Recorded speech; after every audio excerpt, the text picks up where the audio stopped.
I like where I am today. I don't want to be 16 again. I don't want to wear a short skirt. পুরো social মিডিয়ায় এখন শুধু একটাই নাম, শাকিব খানের প্রিন্স। হ্যাঁ দর্শক, শাকিব খানের নতুন cinema prince once upon a time in ঢাকার টিজার অনলাইনে প্রকাশ পাওয়ার পর থেকেই পুরো সোশ্যাল মিডিয়ায় জুড়ে তোলপাড়। টিজারটির মধ্যে ঢালিউড মেগাস্টার শাকিব খানকে দেখা গেছে একদম নতুন ও স্টাইলিশ লুকে, যা ইতিমধ্যে ভক্তদের মধ্যে তৈরি করেছে দারুণ উত্তেজনা।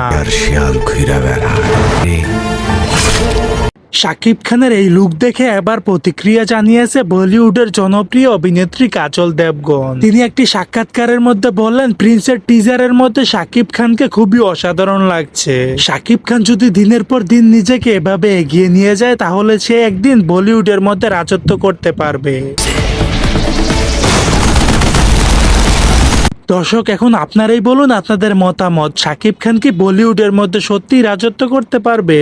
সো দর্শক, আজকের এই ভিডিওটি এই পর্যন্তই। যদি ভিডিওটি ভালো লেগে থাকে তাহলে ভিডিওতে একটি লাইক, একটি কমেন্ট আর অবশ্যই চ্যানেলটি সাবস্ক্রাইব করতে ভুলবেন না।